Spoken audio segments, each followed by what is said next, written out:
I miss the old Kanye, straight from the gold Kanye, chop up the soul Kanye. Said I chose not to be a slave. I'm not going to be a slave. I just won't. People who know me will see me making these types of videos and joke that I'm too stubborn, too hard-headed, and that one day I'll learn. And honestly, I don't know, because sometimes it does feel like that. Like, who cares? In reality, slavery doesn't always look like chains on your wrists.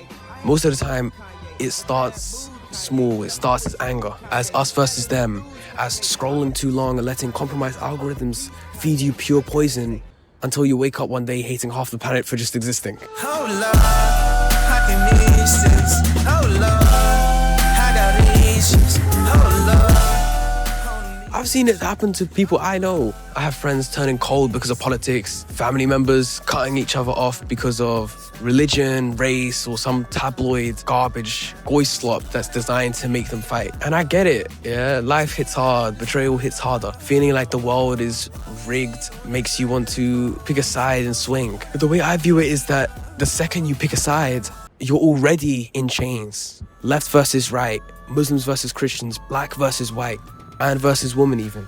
They keep splitting us into smaller and smaller pieces until we forget we're all just human beings, that we all come from Adam. I refuse to live like that. I chose not to be a slave to this illusion. Look at the left and right, for example. Yeah, just for 2 seconds. They want you to believe it's some holy cosmic war.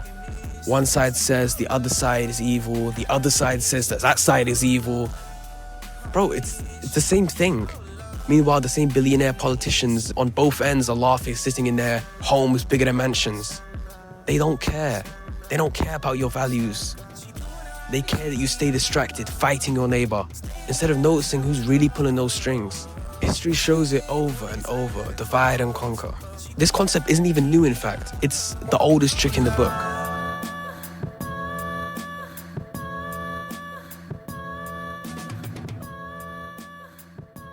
And I'm not falling for it anymore. Race, same thing. They want you to believe your skin color somehow determines your destiny, that we're supposed to stay in our lanes and hate the other lane. Humans have been mixing, trading, loving, and fighting across every border since the beginning of time. Every pure group on Earth has blood from everywhere if you just go back far enough. The real chains are the ones that tell you your worth is locked to melanin. I'm not wearing those either. It's almost the same thing with gender. They turned men and women into enemies, told women that men are trash, told men that women are the problem. And suddenly, we can't even talk without it turning into a battlefield. But men and women built every civilization together. We complement each other, we need each other. Turning that into war is the most obvious trap there is. I'm not stepping into that. Our religion, bro, this one is just different. The whole Muslim versus Christian thing, the media, the internet, politicians, they love this one. Trust me, they love it more than anything. They want you to think it's always been blood and bombs, but history proves this isn't even remotely true. If we look back at Al-Andalus, Islamic Spain, for hundreds of years, Muslims, Christians, and Jews lived side by side together. Same streets, same markets, same libraries. They even translated each other's books, built hospitals together, pushed science forward while, no disrespect to Europe, but the rest of Europe was living in the Dark Ages. I'm not gonna lie to you and tell you it was perfect, because we all know it wasn't. Nothing ever is perfect. No civilization, no country, no nation, nothing. But they proved it could be done. They didn't need to erase each other just to exist.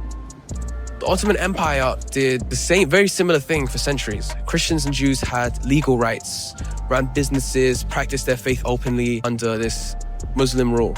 Of course, there was wars, human fights, but there was also long stretches of peace where people raised families next door to each other and didn't lose their minds over it. Bro, I don't know what's going on in the ocean. I can hear some crazy noises right now. Oh, not the ocean, but this river.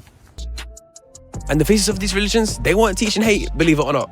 Jesus said, straight up, love your neighbor as yourself. Said, pray for those who persecute you. Turn the other cheek. To me, that's not weakness. That's strength most people can't even touch. Prophet Muhammad, peace be upon him, signs the Constitution of Medina. One document. Jews, Christians, Muslims, all under one agreement. Yeah, they had different beliefs, but it was the same community, same protection among all these beliefs in this document. Prophet Muhammad said, whoever harms a non-Muslim under Muslim protection harms him. That's not, some theory. That's literally recorded history. Moses gave the word, love the Lord, your God, with all your heart. And right after he said, love your neighbor as yourself. Same command across all 3 of these books. They all taught the same core thing. Love God, love people. Drop that ego, bro. We need to stop this endless revenge cycle that we put ourselves in.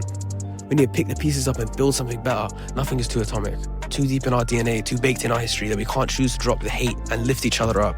I'm not saying ignore real problems. I'm not saying that we should pretend differences don't exist. I'm saying the second we let those differences turn us into slaves to rage, slaves to fear, slaves to the next clip telling us who to hate, we lose. I've been called naive for this way of thinking. I've been told that this belief is weak. I've had people tell me, you'll learn one day you're gonna learn. I already learned, bro. I learned that hate feels powerful for about 5 minutes tops, and then it eats you alive from the inside. Anytime you see a brown person on the street, you're just gonna, what are you gonna do, bro? You're just gonna get angry? I learned that real power is looking at someone who's supposed to be your enemy and still seeing a human being who wants the same things you do. Safety for their kids, food on the table, peace at night. So yeah, the world is going to keep trying to make us a slave. Slave to politics, to race, to endless religious wars, to this whole gender beef, this cringe shit, to every little box they build to keep us small. But I chose not to be a slave. I am not going to be a slave. I'm not capable of being one.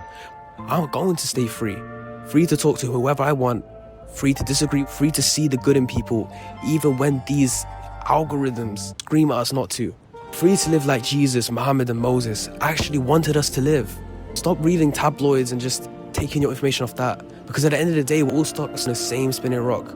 We can either keep swinging at each other until there's nothing left, or we can drop the chains, shake hands, and build something that actually lasts. Look, I already made my choice. There's no change in my mind. Anyone that knows me knows I don't change my mind based on other people's opinions and views. So,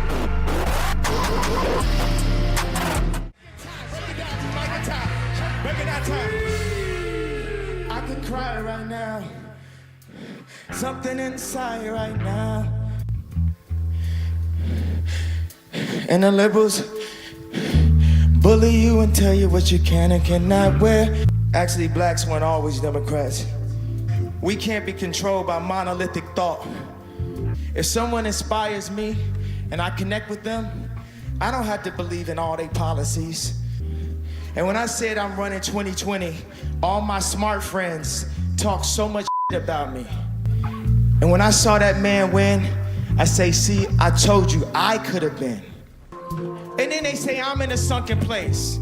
You want to see the sunken place? Okay, I'm gonna listen to y'all now. If I was concerned about racism, I would have moved out of America a long time ago.